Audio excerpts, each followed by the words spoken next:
एक बहुत ही सुंदर गांव था। उस गांव में एक दादी मां रहा करती थी, जिसकी उम्र तकरीबन 90 वर्ष की थी।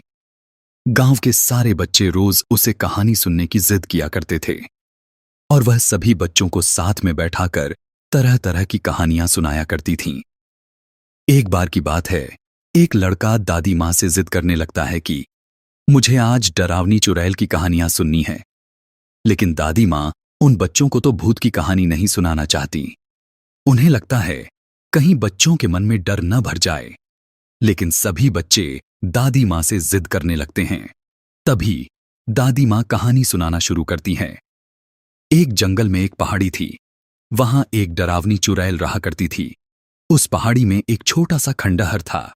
उसी खंडहर के अंदर चुड़ैल का खजाना छिपा था, जिसमें बहुत से रत्न, हीरे, मोती, जवाहरात और महिलाओं के बहुत से आभूषण भी थे। वह चुड़ैल खजाने की रक्षा करने के लिए उस जंगल में भय का माहौल बनाए रहती थी, ताकि कोई उस खंडहर के करीब न आ सके।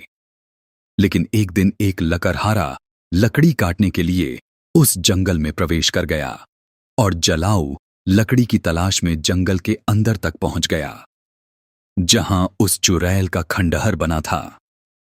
खंडहर के आसपास बहुत सी सूखी लकड़ियां पड़ी हुई थीं। उसने सोचा कि इससे उत्तम जलाऊ लकड़ी तो कोई हो ही नहीं सकती, जो पूरी तरह सूखी हुई थी। वह लकड़हारा खंडहर की सीढ़ियों से लकड़ियां इकट्ठा करता हुआ आगे बढ़ता गया। जैसे ही वह द्वार तक पहुंचा, वहां एक बहुत ही विशाल दरवाजा था, जो पूरी तरह लकड़ी का बना हुआ था। लकड़हारे ने आज से पहले इतनी खूबसूरत कारीगरी कभी नहीं देखी थी। जैसे ही उसने उस दरवाजे को स्पर्श किया है, उसे अजीब सा एहसास हुआ। उसे ऐसा लगा मानो कोई उसे अंदर बुला रहा हो।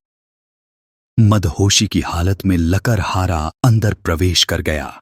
खंडहर के अंदर जाते ही उसकी आंखें चकाचौंध हो गईं। बड़े बड़े मिट्टी के बर्तनों में अशर्फियां, सिक्के और हीरे जवाहरातों का भंडार था। लकड़हारे ने आज से पहले इतनी दौलत कभी नहीं देखी थी।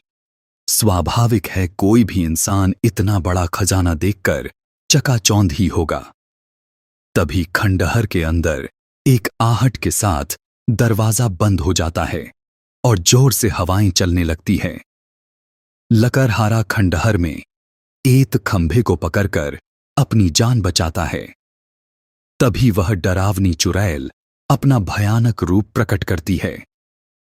यह देखते ही लकड़हारा बेहोश हो जाता है और इसी हालत में लकड़हारे की एक रात गुजर जाती है।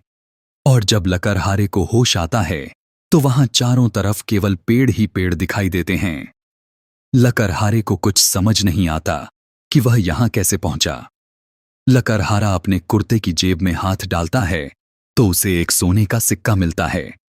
वह यह देखकर बहुत प्रसन्न हो जाता है। वह सोचता है उसकी जान बच गई और उसे इतना बड़ा सिक्का भी मिल गया, जिससे उसका खर्चा तो चल ही जाएगा। और वह उत्साहित होकर अपने गांव वापस बिना लकड़ियों के ही आ जाता है। घर में आकर सभी को यह बात बताता है, लेकिन उसके घर वाले कोई भी प्रतिक्रिया नहीं देते। उसे लगता है मैं इतनी जोर जोर से सबको अपनी बातें बता रहा हूं, लेकिन कोई मेरी बातें सुन क्यों नहीं पा रहा। तभी वह पास में ही पड़े पानी के बर्तन में मुंह धोने के लिए हाथ डालता है, लेकिन वह पानी की एक बूंद को भी छू नहीं पाया। उसे कुछ समझ नहीं आता कि वह अदृश्य हो गया है या उसकी मृत्यु हो चुकी है। और तभी दादी मां सभी बच्चों को नींद से जगाती हैं। दरअसल कहानी सुनते सुनते सभी बच्चों को नींद आ चुकी थी। और जैसे ही सभी बच्चों की आंख खुलती है, तो सभी बच्चों के हाथ में एक एक सोने के सिक्के होते हैं। और वह बच्चा जिसने दादी मां से कहानी सुनने की जिद की थी, वह गायब हो चुका होता है। दादी मां चारों तरफ उसकी तलाश करती है, लेकिन वह कहीं नहीं दिखाई देता। सभी बच्चे सोचते हैं आखिर वो गया कहां। वह बच्चा रहस्यमयी लड़का बनकर रह जाता है।